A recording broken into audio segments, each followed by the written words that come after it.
Hola, muy buenos días, muy buenas tardes, muy buenas noches, según donde nos acompañen. Me da mucho gusto saludarles. Mi nombre es Sandra Guzmán, soy directora general y fundadora del Grupo de Financiamiento Climático para Latinoamérica y el Caribe.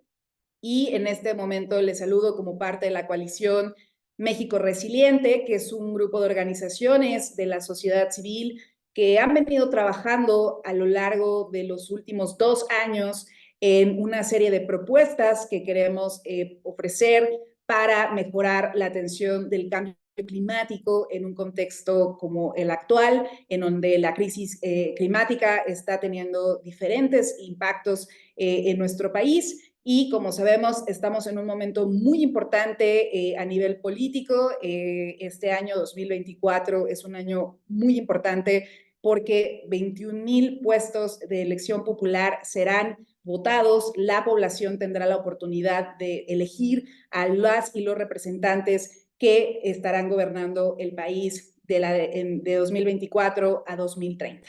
En este contexto, la coalición México Resiliente ha venido trabajando justamente en un plan de descarbonización y resiliencia climática que integra una serie de propuestas para que aquellas personas candidatas, no solo a la presidencia, sino también al poder legislativo y también a los gobiernos estatales, tengan propuestas justamente para hacer frente al problema climático. Hoy queremos ofrecerles esta conferencia de prensa, pues a lo largo de estos 2 años y particularmente después de una serie de talleres que dieron paso a la creación de este plan, últimamente en estos últimos meses pudimos hacer entrega de este plan a varios de los candidatos y las candidatas, tanto a la presidencia como a otros puestos de elección a nivel de estados y a nivel de la legislación que estará por conformarse en el próximo sexenio.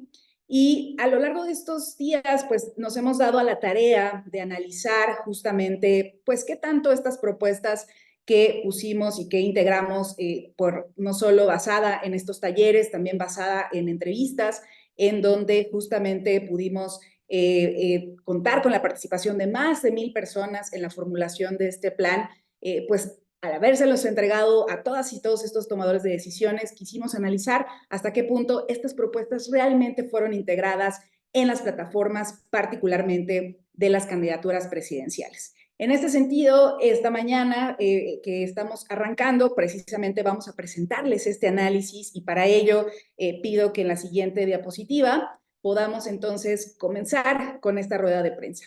¿Cómo vamos a dividir la dinámica para que todas y todos quienes nos acompañan puedan tener estos insumos y también, obviamente, agradecerles por estar aquí e invitarles a enviar también sus consultas, preguntas y cualquier información que requieran? En esta sección vamos a presentar el análisis que hemos desarrollado justamente para identificar qué tanto estas candidaturas integraron propuestas derivadas de este plan, que por supuesto están asociadas a muchas problemáticas del cambio climático. Y después vamos a tener una sesión de reflexión de parte de colegas. La presentación estará a cargo de mi colega Naid Velasco, directora para México de GFLAC, y tendremos la participación de dos colegas de la coalición, Isabel Studer Nogués, embajadora del Tratado de No Proliferación de Combustibles Fósiles, como para responder a estos puntos, y también nos acompaña Iyari Valderas Cruz, coordinador de alianzas y vinculación de la organización Reacciona, que también ha trabajado íntegramente como parte de la coalición.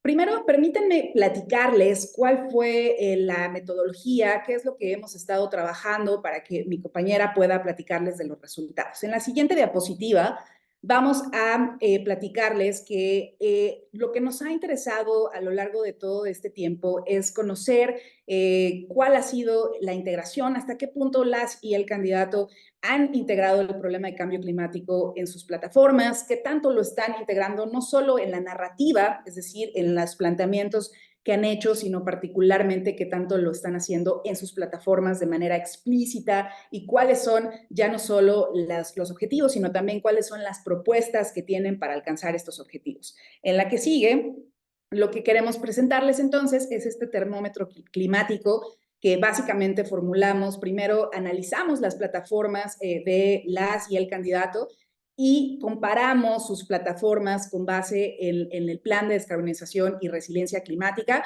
y particularmente el decálogo que integramos para, digamos, abarcar, perdón, todos los puntos que integra este plan, porque es importante decirles que este plan tiene diferentes ejes temáticos y si bien tiene muchas, digamos, actividades, nos quisimos enfocar en los 10 puntos críticos que propusimos a las y los candidatos. Analizamos la presentación de las propuestas que han hecho los candidatos. Por ejemplo, Xóchitl Gálvez es la candidata que tiene un sitio web en donde haya puesto todas las propuestas, digamos, en materia de todos los temas que son de interés. En el caso de Claudia Sheinbaum, analizamos un documento sobre los 10 pasos para la transformación. Y en el caso del candidato Maínez, analizamos el documento recientemente publicado llamado México Nuevo. Es importante comentarles que calificamos las propuestas en función de su alineación con el decálogo que hemos presentado justamente con los temas críticos que se han identificado para cambio climático en el contexto del país. En la que sigue, por favor. Y aquí quiero justamente presentarles rápidamente para quienes no conozcan el decálogo. Está integrado por 10 ejes que se alinean a los temas que incluye el plan, es decir, esta parte de la transición hacia una economía circular y la generación de empleos verdes. El segundo eje tiene que ver con transformar la matriz energética. El tercer eje tiene que ver con brindar seguridad energética. El cuarto tiene que ver con regenerar los suelos para garantizar una seguridad alimentaria. El quinto eje tiene que ver con la protección y la defensa de la vida de las y los defensores del territorio, así como también aspectos relacionados con la protección de bosques, de biodiversidad y otros temas. El sexto eje tiene que ver con esta necesidad de garantizar el acceso al agua en calidad y cantidad. El séptimo tiene que ver con la protección de los mares y costas, sabiendo que México es un país con un gran litoral y esta es una agenda crítica. El octavo eje tiene que ver con garantizar el acceso universal a la salud y particularmente con los temas asociados con salud y cambio climático. El noveno eje tiene que ver con la construcción de ciudades más sostenibles y humanas en el contexto, por supuesto, de una ampliación de la mancha urbana en todo nuestro país y la importancia de transitar hasta esas ciudades. Y el décimo eje tiene que ver con financiar un México más sostenible. Y esto es cómo movilizamos más financiamiento para hacer frente al cambio climático, pero al mismo tiempo cómo reducimos aquel financiamiento que está generando el problema.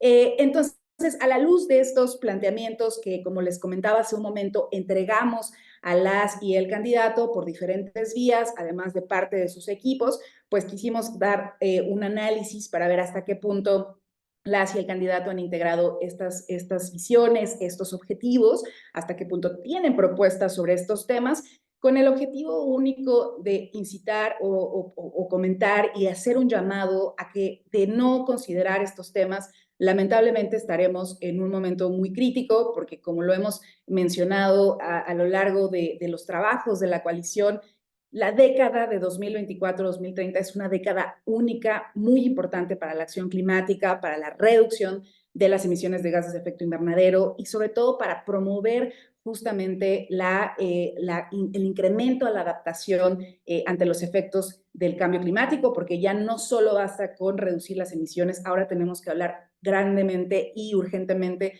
de la necesidad de adaptarnos. Estos son algunos elementos para que podamos poner en contexto los que vamos a presentar y también comentarles que, por supuesto, la información analizada pues es información de carácter público, por lo que esperamos que si estamos a lo mejor obviando o no viendo algún documento que esté público, hacemos un llamado también a las y el candidato a que nos proporcionen los documentos que consideren podrían complementar este análisis. Sin más, les agradezco nuevamente para pasar justamente a los resultados de este análisis que hemos desarrollado y el cual pues queremos presentarles para también, como les decíamos, incitar pues a que tengamos un diálogo público sobre la importancia de que las candidaturas integren estos temas. Ahora sí, muchísimas gracias y le cedo la palabra a mi compañera Anaid Velasco, que les presentará los resultados de este análisis que hemos desarrollado. Muchísimas gracias, Anaid, tienes la palabra.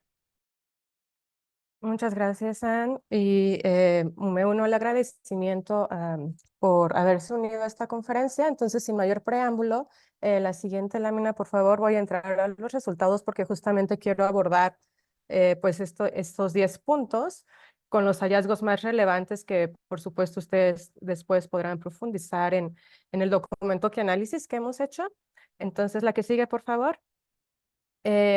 Siempre enfatizando que, como ya se ha dicho, este análisis se ha hecho sobre lo que está escrito en los documentos de referencia y en la plataforma que ha dicho Sandra. Y también sabemos que no son propuestas 100% terminadas. Sabemos que son propuestas que se están afinando, que se están construyendo y que por supuesto también son propuestas que se van a instrumentar a través de los programas sectoriales específicos que surjan del Plan Nacional de Desarrollo. Entonces, habiendo dicho eso, pues en esta lámina ustedes están viendo los primeros 5 ejes de nuestro decálogo, en donde, digamos, me parece que es autoexplicativo, pero si no, igual lo digo, identificamos con los colores que han caracterizado las campañas de las 3 personas candidatas y en los termómetros pusimos los colores, dichos colores, situándolos en donde nosotros creemos a partir de estas propuestas específicas, al día de hoy y con base en esas propuestas escritas, se encuentran. Entonces, por cuanto hace a la generación de empleos verdes, es importante mencionar que no hay una aproximación de los 3 candidatos como tal a empleos verdes. Así, ¿no? Es decir, por ahí quizá, por ejemplo, la candidata Xóchitl Gálvez menciona que al existir mayores proyectos de transición energética se va a favorecer el empleo. Por ejemplo, el candidato de Movimiento Ciudadano, al proponer plantas de reciclaje, pues evidentemente existe implícito una generación de empleos que nosotros consideramos pues como empleos verdes. Y lo mismo con la candidata Claudia Sheinbaum. Existe mención, por ejemplo, sobre programas de pagos por servicios ambientales, mercados y bonos de carbono, que también son retomados, por ejemplo, por la candidata Xóchitl Gálvez. Y entonces vemos en la comparativa de las 3 personas candidatas, pues que es la coalición Fuerza y Corazón por México y la coalición Sigamos Haciendo Historia, en donde podemos percibir un avance mayor respecto a esta generación de empleos verdes sin que, repito, exista como una aproximación holística o integral, porque al tiempo de que se mencionan estos proyectos, pues también existe otro tipo, por ejemplo, de proyectos de infraestructura que no necesariamente se alinean con la definición o las propuestas de empleos verdes. Por cuanto hace a la transformación de la matriz energética y brindar seguridad energética, en este va a profundizar la doctora Isabel Studer, pero solo quisiera adelantar que es uno de los ejes que más se desarrollan en las propuestas de los 3 candidatos, incluso a propósito de la conmemoración de la expropiación petrolera, pues pudimos conocer más a profundidad de estas propuestas y que en las 3 plataformas se reconoce ya la urgencia de la transición energética, por ejemplo, y también la importancia de la penetración pues, de la electromovilidad. En ese sentido, bueno, dejaré este análisis a la doctora Studer, pero bueno, también decir que de manera paralela, por ejemplo, existen algunas propuestas, por ejemplo, de la candidata Sigamos Haciendo Historia, que son un poquito contrastantes o incluso opuestas. Por un lado, se impulsaría la transición energética, pero por otro lado, se da continuidad a ciertas políticas y proyectos que todavía dan perpetuidad al uso de combustibles fósiles, por ejemplo. Entonces, seguiré al punto 4 de nuestro decálogo, que es la regeneración de los suelos.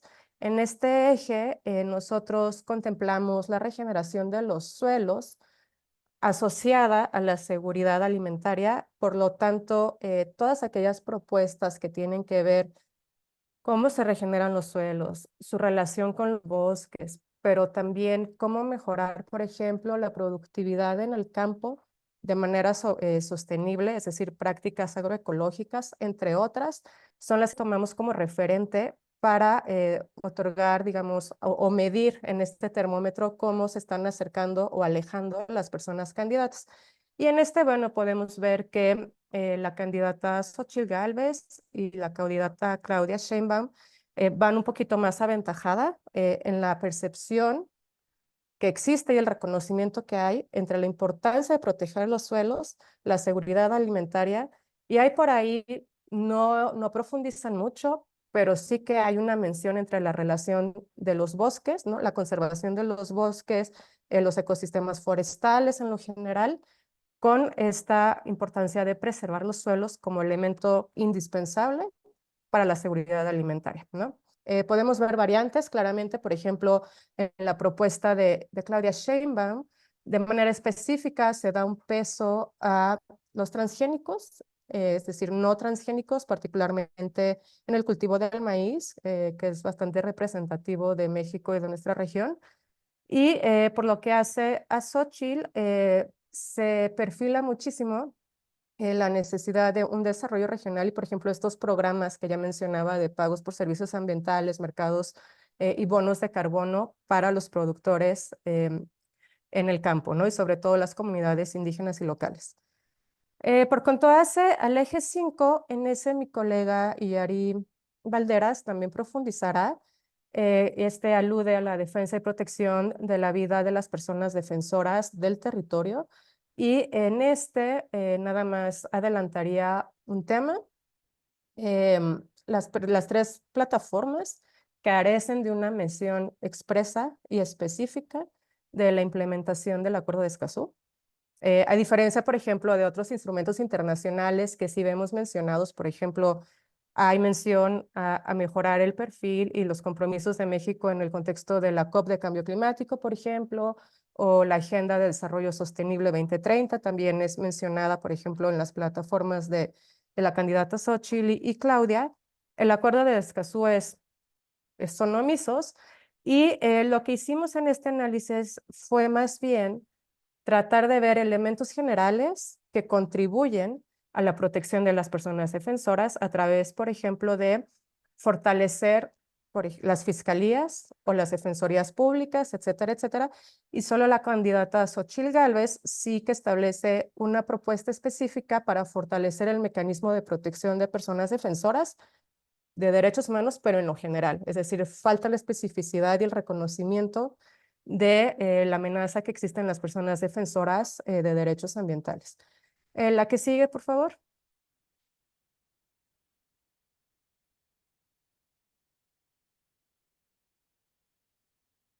Gracias. Nuestro eje 6 alude a garantizar el acceso al agua en calidad y cantidad suficiente. Dicho de otra manera, es el eje del derecho humano al agua, que junto al eje de energía de nuestro decálogo, es también de los que más se han abordado en las plataformas presidenciales, ¿no? Hay un desagregado considerable respecto a otros temas climáticos, por lo que hace a las plataformas de las dos candidatas. Y el candidato de Movimiento Ciudadano ahí va un poquito más atrás, ya que sí que menciona la necesidad, por ejemplo, del acceso universal al agua, pero está sectorizado a su eje de campo. Entonces, lo que él hace es mencionar que es necesario este acceso universal para mejorar la productividad del campo, pero digamos, habría que tener una visión más amplia y también hay aspectos que no son necesariamente abordados en esta visión integral de que el agua viene de los ecosistemas, no, o sea, no es basta con abrir la llave y por lo tanto esa relación que existe entre, por ejemplo, ecosistemas y agua es reconocida sobre todo en las plataformas de las candidatas, no así en el candidato Maynés. Sin embargo, pues también hay importantes áreas de oportunidad, ya que serán una o dos menciones y el grueso en las plataformas de las candidatas y el grueso de las menciones de agua van muy orientadas a temas de inversión en infraestructura, por ejemplo, tecnificación del campo, medición de los volúmenes de agua. Con la candidata Claudia, por ejemplo, se menciona sí la importancia de revisitar la manera en cómo se otorgan las concesiones y se reconoce la necesidad de tener un nuevo marco normativo de agua, que es una deuda desde hace 10 años. Y por lo que hace a la candidata Xóchitl, pues sí es más orientado, por ejemplo, a temas de infraestructura, tratamiento de aguas residuales, etcétera, etcétera. El siguiente eje, protección de mares y costas, en ese, la realidad es que desde el punto de vista de su relación con cambio climático no hay una mención expresa y pues no es abordado prácticamente por el candidato Maínez.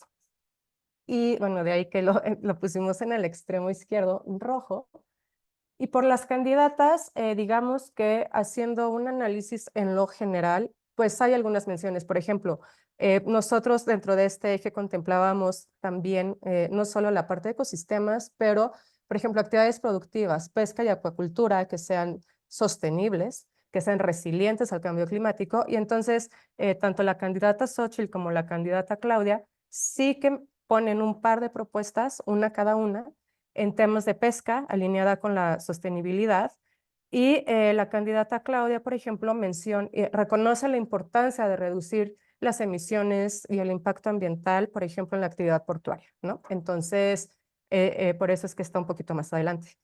En el eje 8, en garantizar el acceso universal a la salud, aquí, ojo, o sea, no nos referimos como a todo este paquete que incluye igual acceso universal, la vacunación, infraestructura, no necesariamente, sino es más bien como el acceso universal a la salud.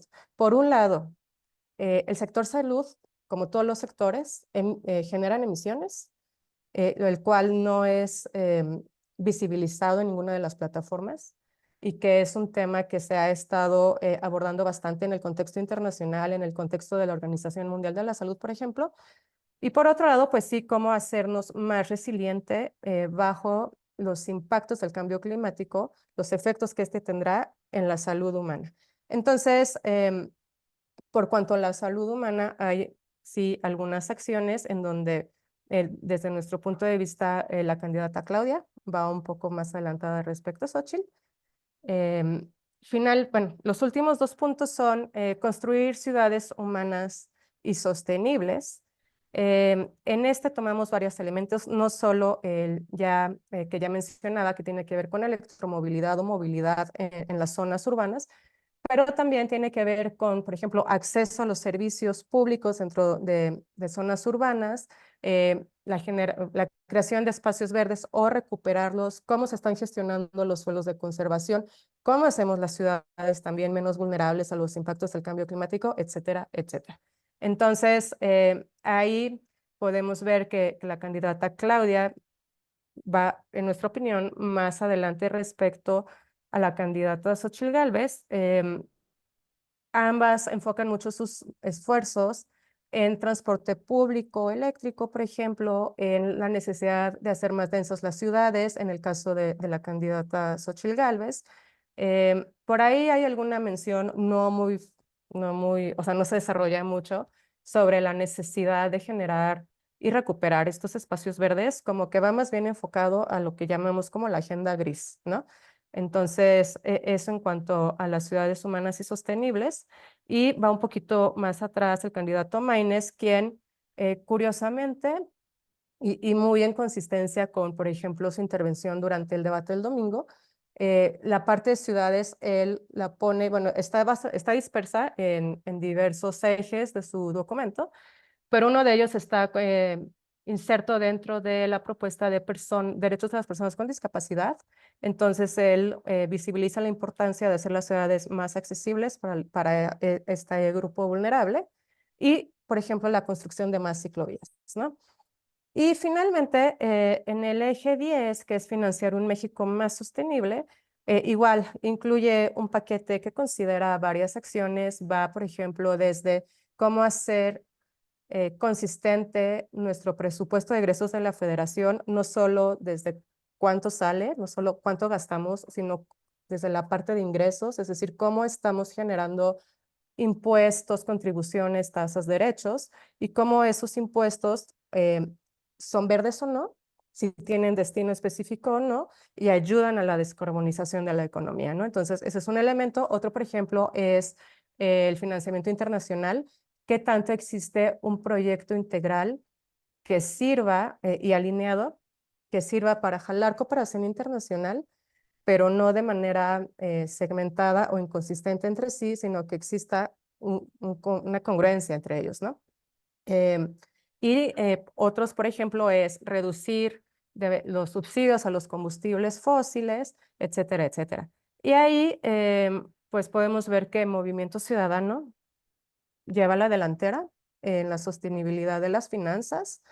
Tampoco es que abunden muchísimo, por eso en realidad si ustedes ven, pues nadie es verde, verde, pero hay tonalidades. Entonces, por ejemplo, el candidato de Movimiento Ciudadano propone la eliminación progresiva de los combustibles fósiles, que es totalmente opuesto a una de las propuestas de la candidata de Sigamos Haciendo Historia, ¿no? Por el contrario, desde su discurso de inicio de campaña ya prometió no más gasolinazos, no aumento de tarifas en el sector eléctrico, y nosotros sabemos que eso implica un subsidio, ¿no? Subsidios perversos. Entonces, es por ello que ella va más hacia el rojo. Y la candidata Xóchitl Gálvez, pues ella también la pusimos por ahí intermedio, porque no necesariamente, por ejemplo, habla de fiscalidad, pero sí habla de proyectos de desarrollo regional, en los cuales, repito, por ejemplo, se generen ingresos por la instalación de paneles solares, se generen ingresos por programas, por pagos de servicios ambientales, etcétera, etcétera. Entonces, estos son los hallazgos más relevantes en aras de no tomar más tiempo. Aquí lo dejaría y le doy la palabra a Sandra. Muchísimas gracias, Anaíd, y muchísimas gracias por presentar este análisis. Me gustaría enfatizar que lo que mencionó Anaíd, que si bien vemos avances en algunas medidas, también hay algunas otras que preocupan y que de alguna manera van en sentido contrario, y en un momento ahondaremos en algunas de ellas, pero bueno, vamos a pasar justo a los comentarios de nuestros colegas, no sin antes invitarles en el siguiente enlace a que conozcan justamente en la que sigue, por favor.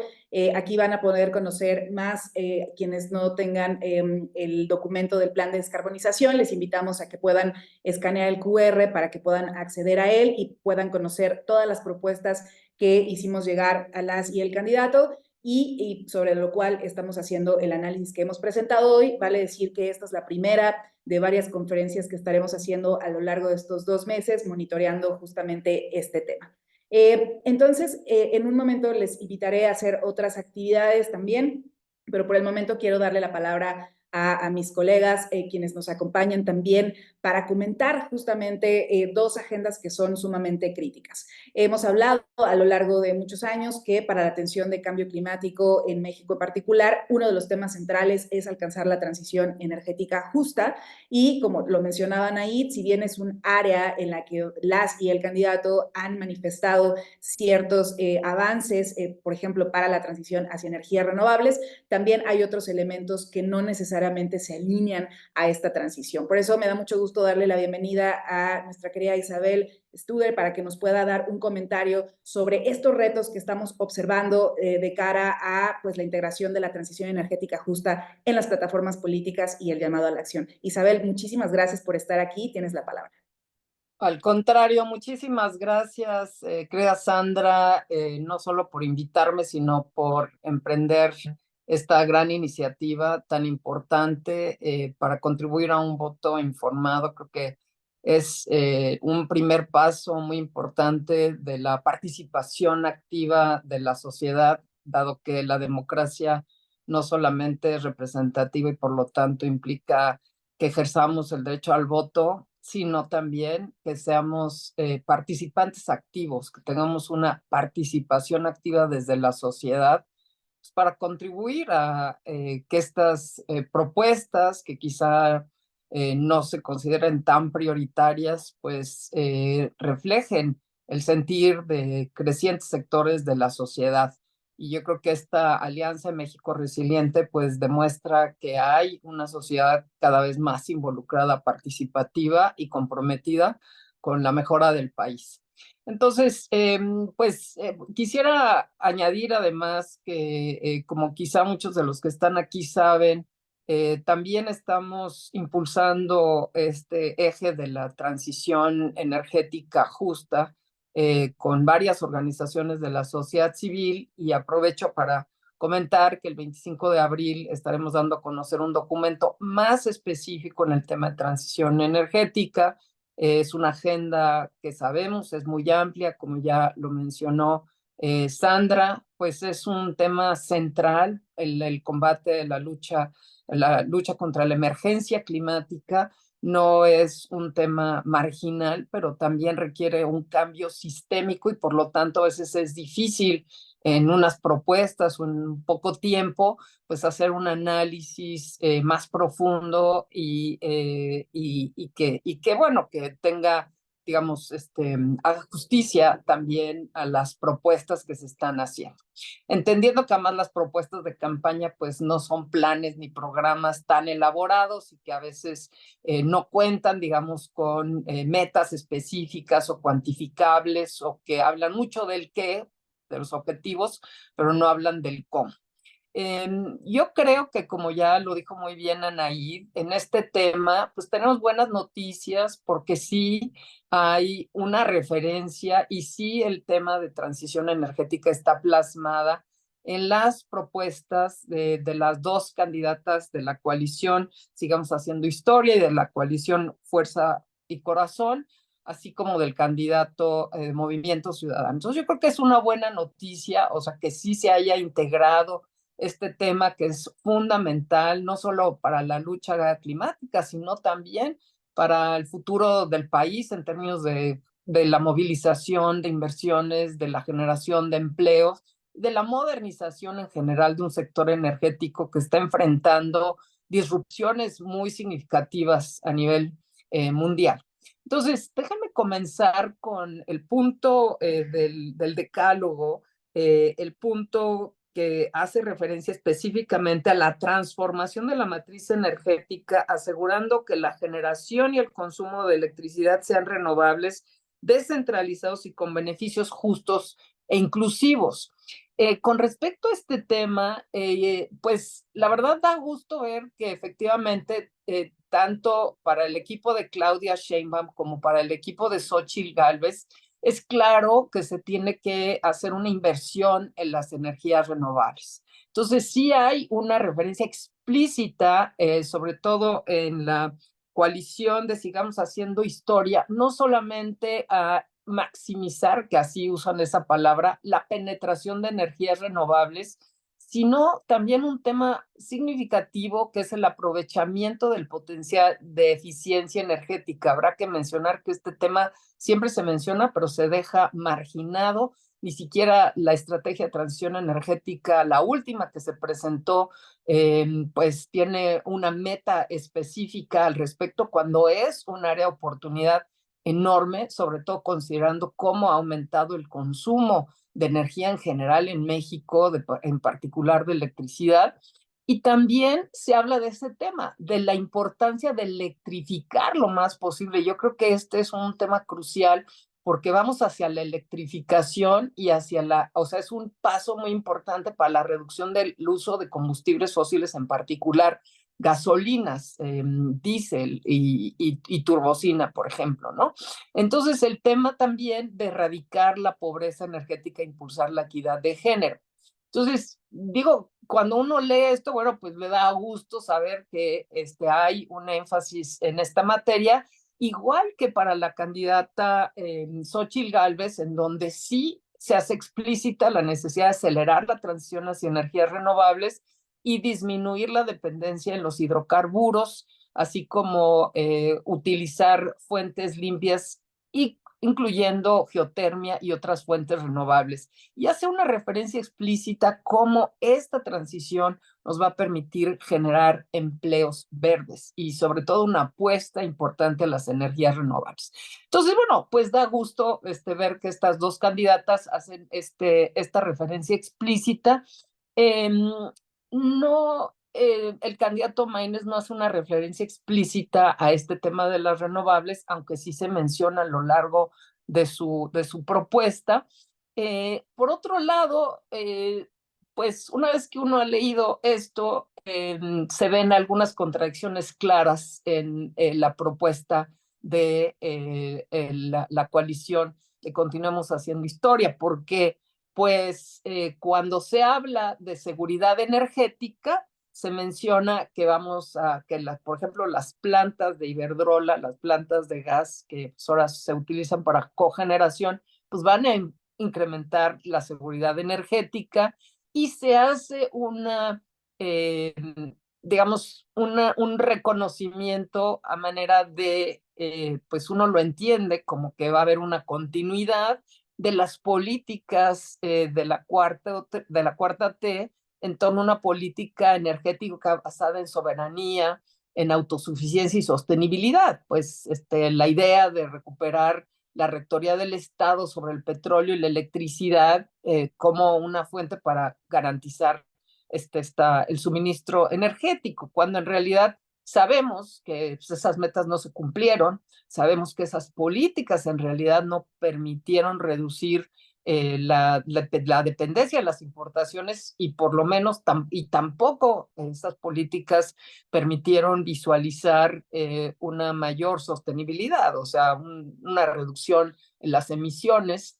Todo lo contrario, lo que hemos visto es que el consumo ha ido creciendo y que la apuesta ha sido de las energías, los combustibles fósiles. Entonces, hay una contradicción ahí que entendiendo que la transición no implica acabar con los hidrocarburos mañana, tampoco hay una ruta clara de cómo se va a hacer, cómo se van a cumplir ambas cosas, continuar con la política de la 4T al tiempo de que se incrementan las energías renovables. Ahorita vamos a tocar otros puntos que nos dan algunas ideas, pero sí, en términos generales, uno se queda un poco con esta idea de que parece una contradicción clara, pero no es solamente en el caso de, bueno, y más aún cuando se refiere al tema de las refinerías y la calidad del aire, porque si bien dice que estarán obviamente comprometidos con reducir la contaminación atmosférica en las zonas metropolitanas de Monterrey y Guadalajara, al mismo tiempo dice que se garantizará la autosuficiencia en gasolinas con operación plena y mantenimiento de las refinerías existentes como la de Dos Bocas y por lo tanto, pues la continua producción del petróleo. Entonces, bueno, quizá eso sea posible, pero siempre y cuando tengamos claridad, digamos, de cómo se va a hacer un plan más claro de, por ejemplo, cuáles serían las metas de energía renovable y cómo iríamos disminuyendo bien la importación de esos productos refinados que pues hoy realmente alimentan el 60 o 70% del consumo nacional y cómo iríamos haciendo esa transición. Como que falta refinar esa parte, uno le queda como un poco más la idea de que es una gran contradicción. Ahora, habrá que decir que en el caso de Xóchitl Gálvez, cuando hace referencia al, por ejemplo, el desarrollo del sureste del país, pues también habla del gas. O sea, no es o sea, también esta candidata sigue visualizando este combustible fósil como el gas, como una fuente de desarrollo en una región que es crítica para atender el tema de la pobreza, ¿no? Entonces no es exclusivo, digamos, a el equipo de Claudia Sheinbaum.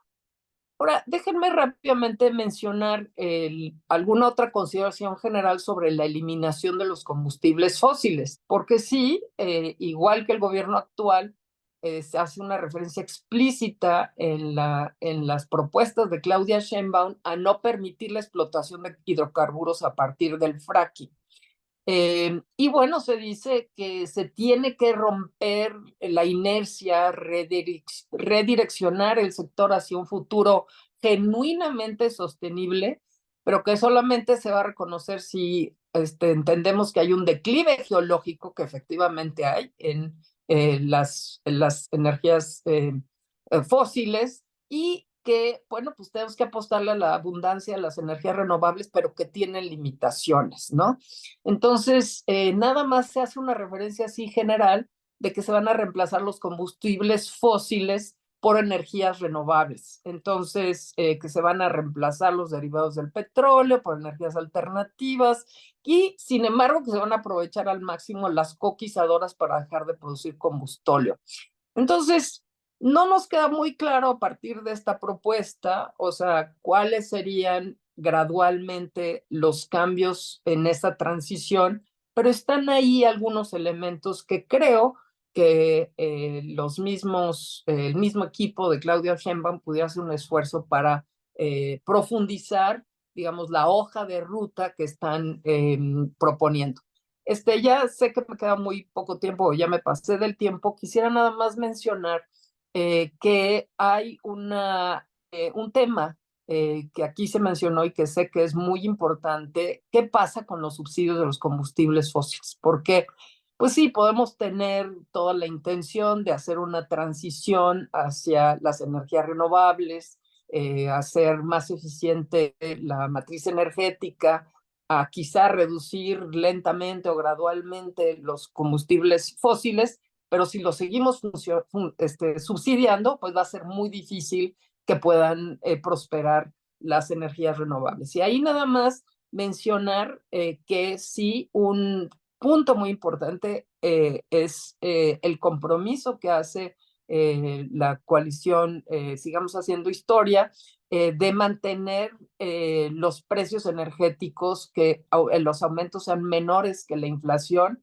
Y cuando uno lee las propuestas específicas, pues obviamente se refiere a mantener los subsidios a tanto las gasolinas, porque dice que no habrá más gasolinazos, y mantener explícitamente, lo dice, los subsidios a la electricidad, sobre todo en centros domésticos. Cierro nada más diciendo que un punto muy importante de las tres propuestas es la necesidad de incrementar la descentralización en la generación eléctrica. Sí hay una referencia explícita, tanto en el equipo de Claudia Sheinbaum, a la generación distribuida y a mejorar las redes de distribución e interconexión para integrarlas.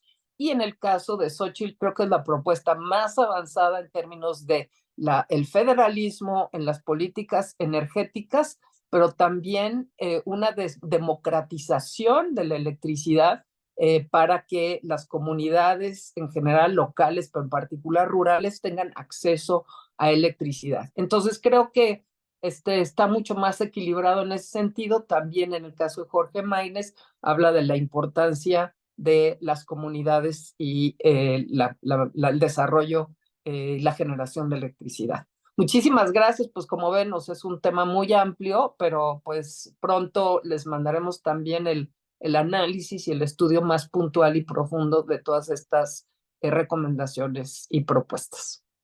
Muchísimas gracias, Isabel, y muchísimas gracias también por sus preguntas. Ya en un momento ya las hemos pasado para que podamos profundizar en ellas.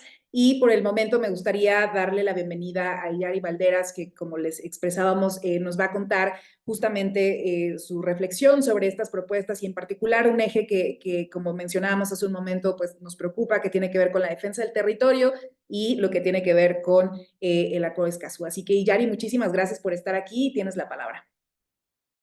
Muchas gracias, Sandra. Muchas gracias a todos y a todos que nos están acompañando. Bueno, yo quiero retomar justamente lo que dijo ahorita la compañera Naid, donde no se menciona como tal una estrategia con respecto a las y los defensores del medio ambiente, del territorio, en relación con el Tratado Internacional del Acuerdo de Escazú. Entonces, a través de eso se plantean diferentes propuestas en materia de seguridad de las y el candidato presidencial. Específicamente como Sheinbaum habla sobre el tema de tratar de mantener los programas sociales para regenerar el tejido social, al igual que Xóchitl. También se plantea una reforma a las fiscalías, sobre todo lo menciona Jorge, y por parte de Xóchitl es utilizar más que nada la parte de la inteligencia para que se pueda pues tener una mejor forma de ver las estrategias y de que, lo dijo textualmente, de que no consuman víctimas al momento de enfrentar al crimen organizado. Y con respecto al crimen organizado, lamentablemente en lo que desde hace mucho y actualmente, pues ha tenido más injerencia en los territorios donde están pues estos recursos naturales, estos minerales, como por ejemplo en los proyectos de minas, también en los proyectos extractivistas, donde en este tipo de propuestas que mencionan las y los candidatos, no hay una propuesta puntual de prevención. Más que nada, de esta reflexión es una política pública más que nada de reacción en cuestión de las y los defensores del medio ambiente que protegen su territorio. Y a través de eso, lo pongo en un ejemplo muy puntual, lo que sucedió en el municipio de Chicomucelo, Chiapas, en el ejido de Nueva Morelia, con respecto a una mina, y ahí donde entró el crimen organizado, donde no hubo una estrategia de prevención, etc. Entonces, a través de eso, en esta reflexión que se hace, es que además de este panorama del crimen organizado, de tratar de prevenir y de reaccionar de buena manera ante este nuevo paradigma que estamos viviendo ahora también en el sureste, con mayor enfoque ante el crimen organizado, también vemos esto que mencionaba Claudia y también Xochitl, sobre todo de estos proyectos de nación, sobre todo lo mencionaba Claudia, de maximizar el transporte de trenes. Y a través de eso, pues, en estas reflexiones, ¿cómo va a ser este tipo de proyectos? Con respecto a una consulta previa, libre, informada, de buena fe, culturalmente adecuada, en donde muchos de esos territorios pues van a tener que ser modificados para hacer ese tipo de proyectos o megaproyectos, en el cual pues no vemos una estrategia clara en el que ya existen varios tratados, pero como tal de política pública no. Y por parte también de Xochitl, pues habla sobre el tema este tema de transición energética justa, como lo que mencionaba Isabel, pero si no se tienen las condiciones adecuadas en los territorios para poder tener este tipo de proyectos, para que las energías renovables se puedan hacer o para que otro tipo de proyectos en beneficencia de la sociedad se pueda hacer a través de esta estrategia nacional de las Cuerdas de Escazú que ya se ha ido planteando, se ha ido discutiendo a través de la Secretaría de Relaciones Exteriores, a través de la Cámara de Diputados. Si no se tiene ese panorama bien hecho a través de la regeneración del tejido social, no se van a poder hacer ese tipo de proyectos desde la transición arquitectónica justa. Y si se hacen, vemos lo que ha pasado en el Istmo de Tehuantepec en varios territorios, en La Ventosa, etcétera, donde la configuración de esa consulta, pues propició en que no estaban de acuerdo las y los campesinas y campesinos en ese aspecto. Y a través de ese otro tipo de proyectos, como empleos verdes, ciudades sostenibles, etcétera, también como lo que sucedió en la Ciudad de México, como en el Pegot, con los pueblos originarios de Xochimilco, etcétera. Y también me quiero basar en la parte del desplazamiento forzado a través de la crisis climática y del crimen organizado, donde no, o sea, ya existe, o sea, lo vemos con el tema del huracán Otis en Acapulco, con las comunidades afrodescendientes en Guerrero, y también en la parte de la comunidad del bosque en Tabasco, donde pues ya son desplazados climáticos. Y además, si le sumamos el enfoque del crimen organizado, pues realmente lo que se estaría buscando es una ley general de desplazamiento forzado, donde no existe como tal y se tiene que reconocer en el marco jurídico mexicano que ya hay desplazados climáticos, tanto de manera nacional como de manera de otros países de Centroamérica. Entonces, yo lo dejaría hasta ahí con este panorama para que se lo puedan llevar y que lo vuelvo a repetir, no hay una política clara de nación con respecto a la prevención que se le puede dar en ese tema de las y los defensores, porque además las y los defensores existen en ejidos, comunidades, zonas rurales, pero también en ciudades. Y a través de eso cambia la dinámica en cómo se puede enfocar ese tipo de política pública a través de los estados y municipios. Hasta ahí lo dejaría. Muchas gracias. Muchísimas gracias, Yari. Nuevamente, muchísimas gracias por las preguntas que nos han mandado. Voy a dar lectura a las mismas y voy a dar la palabra para poder contestarlas. Nos preguntan si hay alguna mención a justicia climática en las plataformas. También nos preguntan si alguna o alguno de los candidatos ha hablado o abordado el tema de infraestructura pública sostenible. Y también nos preguntan, tomando en consideración que China, Estados Unidos y la Unión Europea concentran más de la mitad de las emisiones anuales y que México solo representa el 1.5, ¿se puede evaluar también las propuestas de política internacional para que incluyan presionar a los más contaminantes globales o bajen sus emisiones? Y también nos preguntan, en 2018 hicieron un ejercicio similar, nos pregunta Emilio Godoy, y concluyeron en que la plataforma de AMLO era la más adecuada. y ya sabemos en qué acabó. Si hay alguna lección que obtuvimos de aquel ejercicio que hicimos hace 6 años, y partiendo de las contradicciones identificadas, cuán creíble es la plataforma de Claudia Sheinbaum. También nos preguntan si además de las propuestas de los documentos oficiales, consideramos otros elementos como debates, ruedas de prensa para este análisis. Voy a contestar 2 de los puntos, le pasaré la palabra a mi compañera Anaid y también a nuestros compañeros Isabel e Iyari para contestar. Entonces, respecto a las propuestas, vale señalar que efectivamente estuvimos monitoreando a lo largo de estos meses pues las ruedas de prensa, los diferentes espacios en donde participaban las y el candidato. De hecho, vimos que recientemente este documento que les presentamos de Maynes, recientemente se publicó el 5 de abril, entonces hemos ido monitoreando. Ciertamente hemos observado que en algunos lugares pues es más elementos narrativos, no necesariamente propuestas muy específicas, y por eso metodológicamente creímos adecuado basarnos en las propuestas que están, digamos, por escrito, ¿no? Porque eso tiene más fuerza en cuanto a, digamos, las propuestas concretas se refieren. Sobre el ejercicio, es verdad, hace 6 años, y es importante comentarlo, muchas de las organizaciones que representamos la Coalición México Resiliente trabajamos en un ejercicio similar. Definitivamente aprendimos mucho. Lo primero es decir que ahora nos preparamos con más tiempo.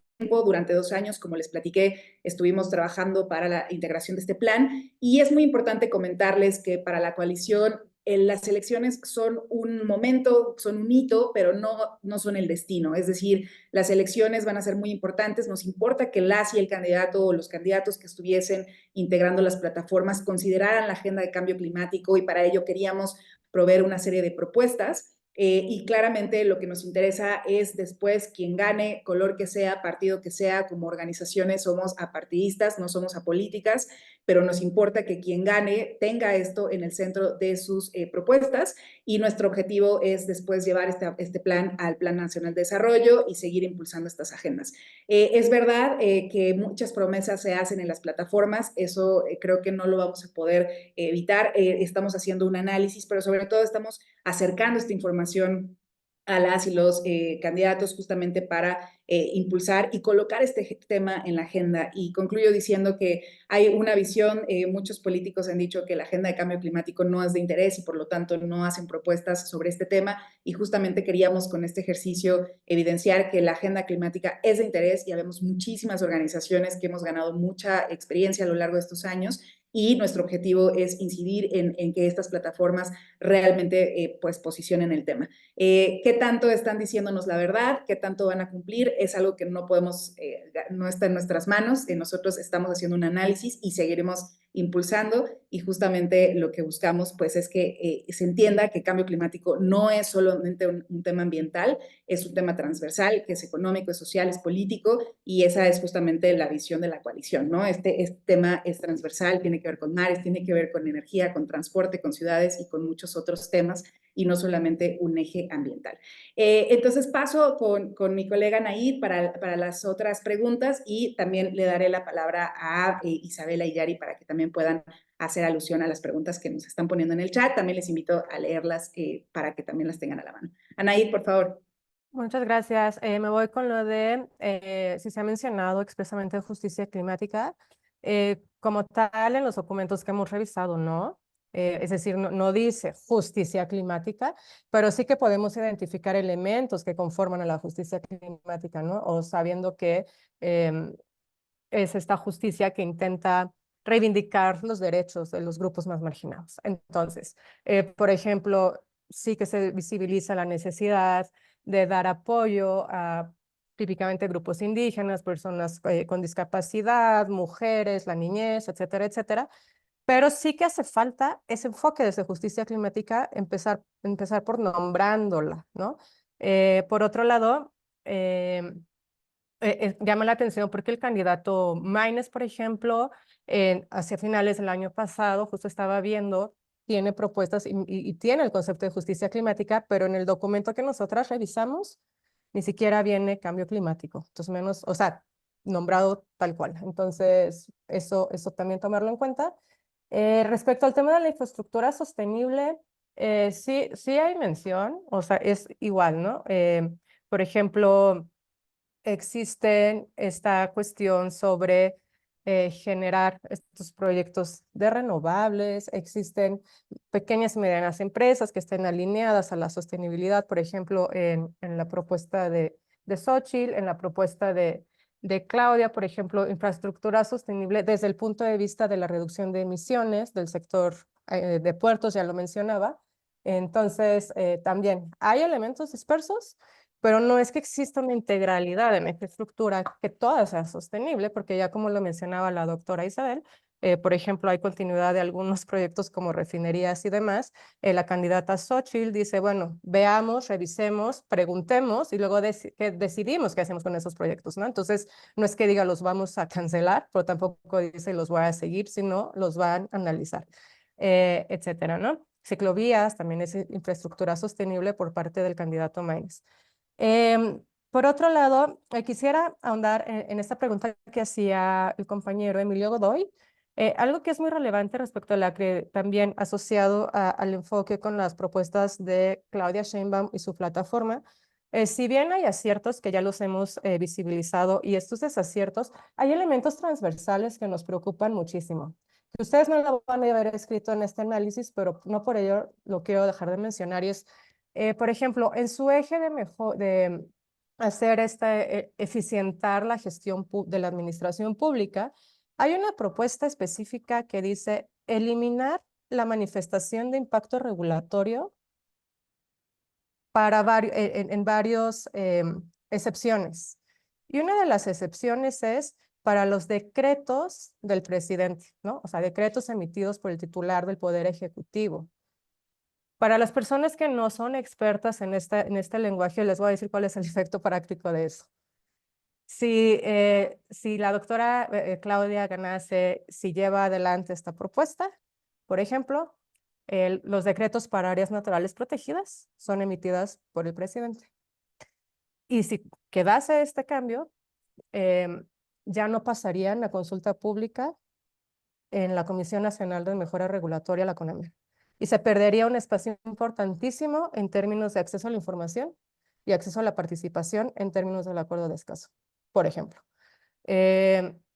Igual, ¿no? O sea, estas intenciones de desaparecer, o lo que se ha escuchado, que de repente dicen, bueno, ya va a desaparecer Conavio y tendría que ser por decreto presidencial y se va a poner a consulta. O sea, todos esos, digamos, pues sí, decretos, acuerdos, reglamentos, porque en realidad dice, o sea, regulaciones del Ejecutivo, quedarían exentos del proceso de mejora regulatoria. Y claro, hay una lógica de eficientar, repito, la administración y la gestión pública, pero en detrimento de derechos importantes como acceso a la información y acceso a la participación, que van ligados a acceso a la justicia, sobre todo en hacer práctico y asequible para todas y todos nosotros el derecho, por ejemplo, a un medio ambiente sano.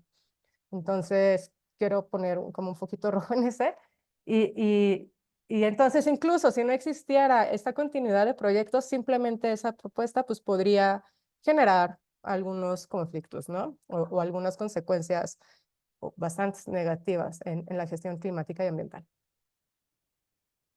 Muchísimas gracias, Anaíd. Y enfatizar algo muy importante y trayendo esto que veíamos, que hace años hicimos un ejercicio bastante similar, es interesante decir que la narrativa y también de manera explícita el tema de cambio climático está más presente, pero es verdad que tenemos que cuestionarnos que hay muchísimos vacíos, no se entiende la agenda climática como un eje transversal y además también la pregunta es el cómo, ¿no? ¿Cómo se va a atender? Y esto ya lo mencionaba la doctora Isabel, que si bien algunas plataformas hablan de la transición energética, pero al mismo tiempo fortalecen la agenda de los combustibles fósiles, entonces identificamos contradicciones y nuestra labor como coalición, como organizaciones, es precisamente informar para que pues la acción del voto sea informado. ¿Qué tanto vamos a poder cambiar esas plataformas? Pues es justamente el objetivo de este encuentro, que a través de quienes estamos aquí participando, de la ciudadanía, pues se exija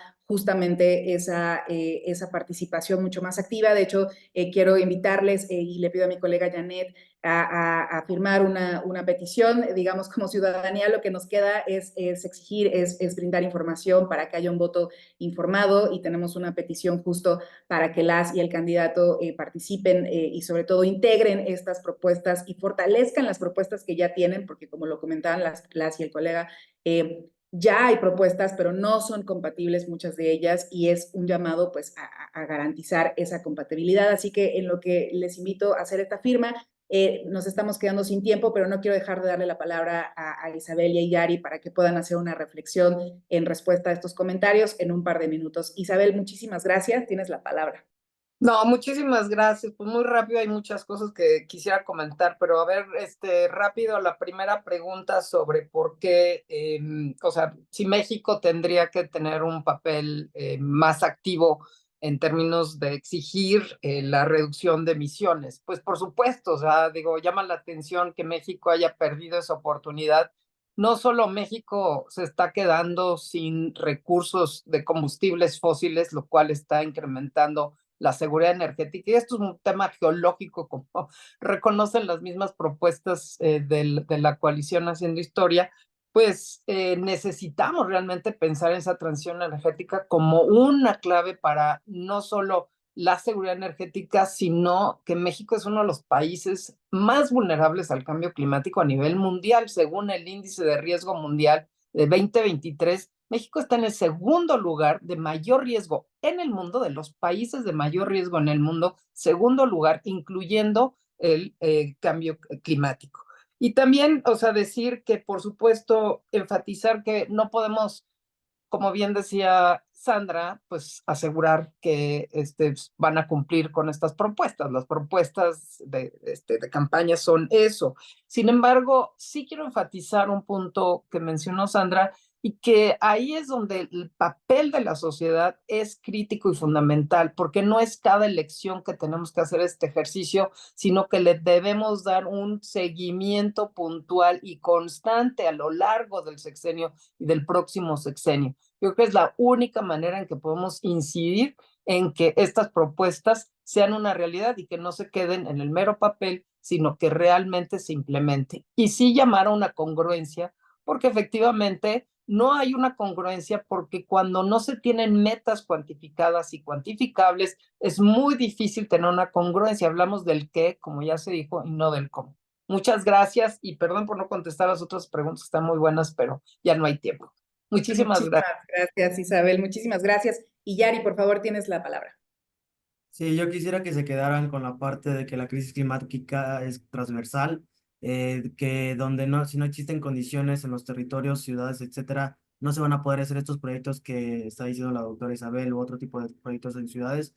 Y ese es por hecho justo lo que mencionaba Sandra, a través de la comunicación, en donde si no existen políticas públicas integrales, sistémicas, como proyecto de nación, donde se contemple la crisis climática como una manera de prevenir lo que sucedió como en el Otis, pero a través de eso la prevención, la cuestión de seguridad ante el crimen organizado, donde cooptan los territorios, y es casi imposible poder hacer ese tipo de proyectos de manera genuina. Entonces, yo quisiera que se llevaran eso, que la crisis climática impacta en todos los temas, y que a lo largo de eso, a través ese tema de la crisis climática, expansiona muchísimo más otro tipo de problemáticas, como lo que está sucediendo con el agua en varios territorios del país, donde ya el crimen organizado ha estado mucho tiempo, pero ahorita lo está maximizando más en ese tipo de cómo se maneja el agua en los territorios. Y ya contestando a la pregunta rapidísimo que mencionan, ¿qué medios deben estarse considerando para la consulta libre, previa informada en las plataformas de los candidatos y candidatos? Ahí, sabiendo que es difícil porque es ya adecuarlo a los territorios, es a través también de los municipios, estados, pero es lo que hemos hecho con las organizaciones, con las comunidades también trabajando. Son protocolos autonómicos de consulta previa que se bajan literalmente a lo local, y donde a partir de eso la participación ciudadana de la ciudadanía, de las comunidades, de los ejidos, de las comunidades indígenas, pueden estar ahí en ese tipo de consulta que se podrá llevar a partir de las formas de organización que estarían conllevándose. Entonces, un proyecto de nación podría estar en que se pudiera hacer un trabajo integral entre las comunidades, donde son claves en estos territorios donde se van a hacer los proyectos o megaproyectos, para que ese tipo de protocolos autonómicos se pudiera implementar, para que realmente tanto la transición energética justa como otros temas se pudiera dar de muy buena manera para que los territorios, ciudades, personas de los diferentes sectores tengan beneficios. Muchas gracias. Muchísimas gracias, Anaid, Isabela y Yari.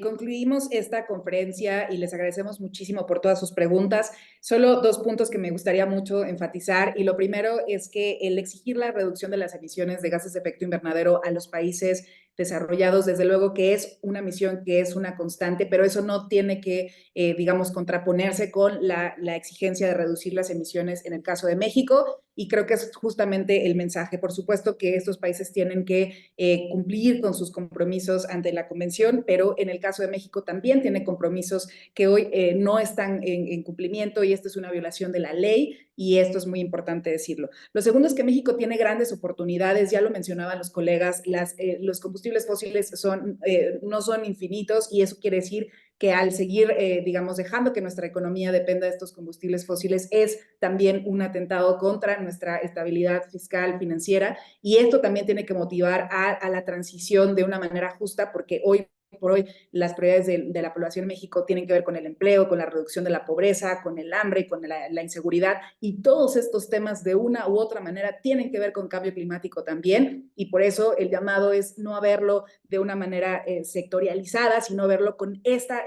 visión integral de lo que es la crisis climática que ya enfatizaban mis colegas.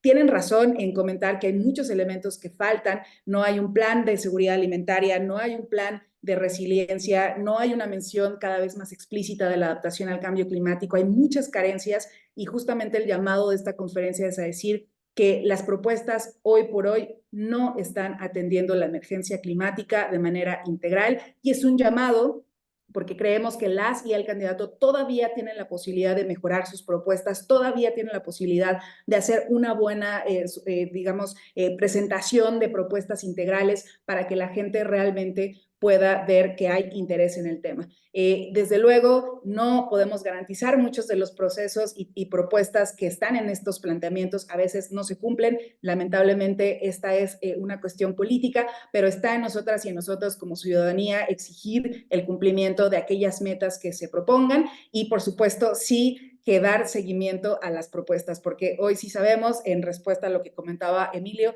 que muchos proyectos que se proponen, pues se llevan adelante y lamentablemente muchos de esos proyectos que pues se han empecinado en cumplirse, tienen consecuencias graves. Así que las propuestas que se hagan de campaña, si bien son propuestas, sí hay que escucharlas, sí hay que tomarlas con seriedad y pues la emisión del voto que sea cada vez más consciente y sobre todo que realmente tengamos pues esta oportunidad de traer este expertise de más de 30 organizaciones, cerca de 40 organizaciones, somos parte de la coalición con expertise en muchos temas y justamente nuestro punto aquí es que llevamos años tratando estos temas, tenemos una experiencia colectiva y nuestro llamado es quien quiera que llegue, insisto, queremos que lo haga de manera adecuada porque nos queda muy poco tiempo y por eso queremos agradecerles a ustedes, ayudarnos a que este mensaje llegue y no solo en el contexto de las elecciones, sino más allá. Les quiero comentar que, como les decía hace un momento, esta es la primera de varias conferencias que vamos a hacer.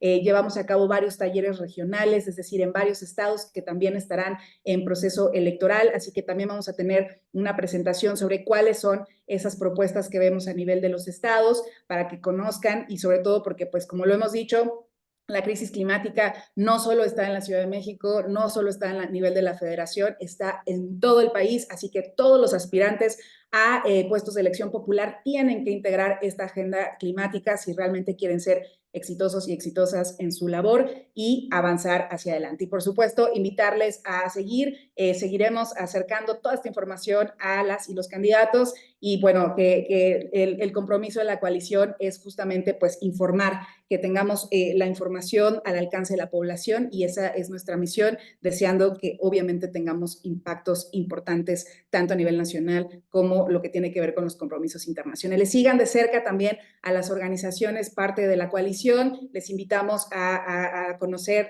el sitio www.mexicoresiliente.org y les invitamos, por supuesto, a acompañar todas las actividades actividades como la que ya nos invitaba la doctora el próximo 25 de abril. Así que muchísimas gracias a todas y todos por estar aquí y les invitamos a dar un acompañamiento y en breve les estaremos compartiendo este análisis en sus correos electrónicos y también por las redes sociales. Nuevamente, gracias a quienes nos acompañaron en las redes, gracias a quienes nos acompañaron aquí en la plataforma Zoom. Es un placer acompañar este ejercicio e invitarles pues a que juntas y juntos realmente hagamos que México pues sea el país que todas y todos queremos. Muchísimas gracias y estamos atentísimos a cualquier consulta que haya después de la conferencia, también aquí con mis colegas, y en las próximas conferencias conocerán otras voces de organizaciones que están trabajando en los otros temas de la coalición. Muchísimas gracias, que tengan un excelente día y nos seguimos escuchando por aquí. Que tengan muy buen día. Muchas gracias. Muchas gracias a ti, Sandra.